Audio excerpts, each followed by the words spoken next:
Uranium செறிவூட்டலை நிறுத்த முடியாது. Iran தேசிய பாதுகாப்பு கவுன்சிலின் மூத்த அதிகாரி திட்டவட்டம். ஈரான் தனது செறிவூட்டப்பட்ட யுரேனியத்தை வெளிநாட்டுக்கு மாற்றும் எந்த எண்ணமும் இல்லை என்று உயர் தேசிய பாதுகாப்பு கவுன்சிலின் மூத்த அதிகாரியும் ஈரான் தலைவர் சயீத் அலி கமேனியின் மூத்த அரசியல் ஆலோசகருமான அட்மிரல் அலி ஷம்கானி தெரிவித்துள்ளார். தனியார் தொலைக்காட்சிக்கு அளித்த பிரத்யேக பேட்டியில் இராணுவ உடையில் தோன்றிய ஷம்கானி சேமித்து வைத்துள்ள யுரேனியத்தை ஈரானிலிருந்து வெளியே கொண்டு செல்ல எந்த காரணமும் இல்லை என்று கூறினார். இது அணு பேச்சுவார்த்தைகளின் ஒரு பகுதியாக குறிப்பாக ரஷ்யாவை குறிவைத்து முன்வைக்கப்பட்ட யோசனைகளுக்கு பதிலாகும் என்றும் அவர் தெரிவித்தார். ஈரானின் அணு திட்டம் முழுமையாக அமைதியானது என்றும் அது நாட்டின் உள்நாட்டு திறன்களுக்குள் தான் இருப்பதாகவும் அவர் வலியுறுத்தினார். 60% செறிவூட்டல் குறித்து கவலை இருந்தால் அதை 20% குறைக்கலாம், ஆனால் அதற்கு பதிலாக ஏதாவது கிடைக்க வேண்டும் என்றும் அவர் கூறினார். 60% செறிவூட்டப்பட்ட யுரேனியம் முதலில் எதிரிகளின் சதிகளை எதிர்கொள்ளவும், இரண்டாவதாக பேச்சுவார்த்தை மற்றும் உரையாடலுக்கு தயாராக இருக்கவும் உருவாக்கப்பட்டதாக அவர் விளக்கினார். அணு ஆயுதங்கள் குறித்து எழுந்த கேள்விக்கு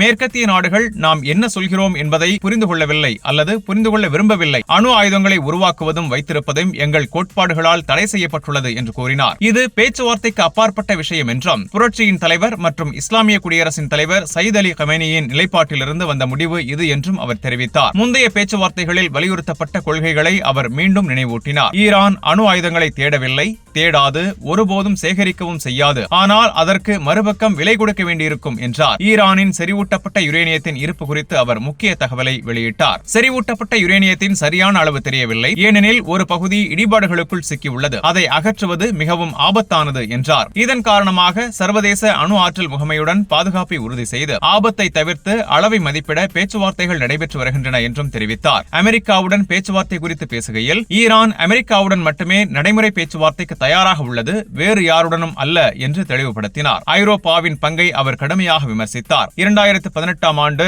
ட்ரம்ப் அணு ஒப்பந்தத்திலிருந்து விலகிய போது கூட, கடந்த ஜூன் போருக்கு முன்பும் கூட ஐரோப்பா எதையும் செய்ய முடியவில்லை என்பதை அவர்கள் நிரூபித்துள்ளனர் என்றும் கூறினார். ட்ரம்ப் கூட அவர்களை தலையிட அனுமதிக்கவில்லை என்றும் அவர் தெரிவித்தார். பேச்சுவார்த்தைகள் அமெரிக்காவுடன் மட்டுமே, அதுவும் அணு கோப்பில் மட்டுமே நடைபெறும் என்றும் அவர் மீண்டும் வலியுறுத்தினார். பேச்சுவார்த்தைக்கு முன் அச்சுறுத்தல் சூழலும் கட்டாய நடவடிக்கைகளும் விலக வேண்டும் என்றும், சமமான நிலையில் அமர்ந்து பரஸ்பர புரிதலுடன் இருதரப்பு பேச்சுவார்த்தை தொடங்க வேண்டும் என்றும் கூறினார். தர்க்கமற்ற கோரிக்கைகள் தவிர்க்கப்பட வேண்டும், அப்போதுதான் ஒப்பந்தம் சாத்தியம் என்றார். துருக்கியில் ஈரானிய மற்றும் அமெரிக்க அதிகாரிகளுக்கு இடையிலான சாத்தியமான சந்திப்புகள் குறித்து பேசுகையில், இந்த நிபந்தனைகள் பூர்த்தியானால் நேரடி மற்றும் மறைமுக சந்திப்புகள் சாத்தியம் என்றும் கூறினார். நேரடி பேச்சுவார்த்தைக்கு முன் மறைமுக பேச்சுவார்த்தைகள் நடைபெறும் என்றும், புரிதல் விரைவாக ஏற்பட்டால் நிலைமை நேரடி பேச்சுவார்த்தைக்கு மாறும் என்றும் அவர் விளக்கினார். உயர் தேசிய பாதுகாப்பு கவுன்சில் உறுப்பினராக இராணுவ உடையில் தோன்றியது தயார் நிலையின் அடையாளம் என்றும், போர் என்பது துப்பாக்கி சத்தம் மட்டுமல்ல, ஈரான் ஏற்கனவே போர் நிலையில் வாழ்கிறது என்றும் கூறினார். இது போரை தூண்டும் நடவடிக்கை அல்ல என்றும், எதிரிகளால் விதிக்கப்பட்ட அச்சுறுத்தல்களை எதிர்கொள்வதே நோக்கம் என்றும் தெரிவித்தார். போர் அச்சுறுத்தல்களின் உண்மையான நோக்கம் ஈரானை விழுங்குவது,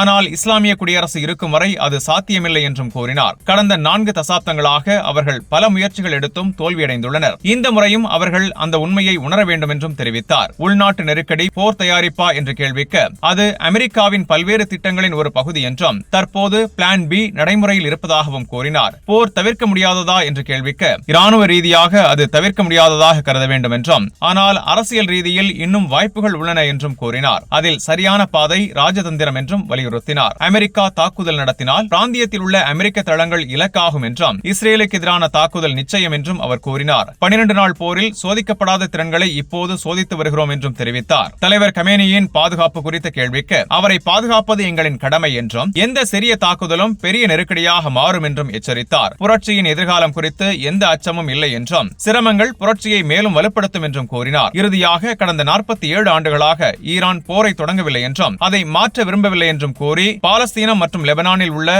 எதிர்ப்பு குழுக்களுக்கு நாங்கள் வழங்கும் ஆதரவு தொடரும் என்றும் அவர் தெரிவித்தார். ஈரான் அமெரிக்கா பேச்சுவார்த்தை கவலையடையும் இஸ்ரேல். அமெரிக்க தூதர் ஸ்டீவ் விட்காஃப் மற்றும் ஈரான் வெளியுறவு அமைச்சர் அப்பாஸ் அராக்சி இடையிலான சந்திப்பு வெள்ளிக்கிழமை இஸ்தான்புல்லில் நடைபெறலாம் என்று இஸ்ரேலிய ஊடகங்கள் தெரிவித்துள்ளன. இந்த சந்திப்பு புதிய அணுசக்தி ஒப்பந்த பேச்சுவார்த்தைகளை மீண்டும் தொடங்கும் முயற்சியின் ஒரு பகுதியாக பார்க்கப்படுகிறது. முந்தைய பேச்சுவார்த்தைகள் தோல்வியடைந்த நிலையில் ஜூன் மாதம் 12 நாள் போர் வெடித்ததிலிருந்து இது இரு நாடுகளுக்கு இடையிலான முதல் நேரடி சந்திப்பாக இருக்கும். பிராந்திய பதற்றங்கள் தொடரும் நிலையில் இந்த பேச்சுவார்த்தை மிகவும் அதிமுக்கியத்துவம் வாய்ந்ததாக கருதப்படுகிறது. துருக்கி, எகிப்து மற்றும் கத்தார் ஆகிய நாடுகளின் ராஜதந்திர முயற்சிகளால் இந்த சந்திப்பு ஏற்பாடு செய்யப்பட்டுள்ளதாக தகவல்கள் தெரிவிக்கின்றன. இருப்பினும் இந்த சந்திப்பு நிச்சயமாக நடைபெறும் வரை எந்த முடிவும் உறுதியில்லை என்று ஆதாரங்கள் எச்சரிக்கின்றன. இதற்கிடையில் விட்காஃப் ஜெருசலேம் சென்று இஸ்ரேல் பிரதமர் பெஞ்சமின் நெதன்யாகுவை சந்திப்பார் என எதிர்பார்க்கப்படுகிறது. இந்த பேச்சுவார்த்தைகள் ஈரானின் அணு திட்டத்தை மட்டும் கவனத்தில் கொண்டு ஏவுகணை திட்டத்தை புறக்கணிக்கலாம் என்ற அச்சம் இஸ்ரேலுக்கு ஏற்பட்டுள்ளது. ஈரானின் பாலிஸ்டிக் ஏவுகணைகள் இஸ்ரேலுக்கு இருப்பு அச்சுறுத்தலாக மாறி வருவதாக அதிகாரிகள் எச்சரித்துள்ளனர். எனவே எந்த ஒப்பந்தத்திலும் இந்த விஷயம் சேர்க்கப்பட வேண்டும் என்று இஸ்ரேல் வலியுறுத்துகிறது. எண்ணெய் வர்த்தகம். வெனிசுலாவிற்கு பதில் ஈரானை தேர்ந்தெடுத்த சீனா.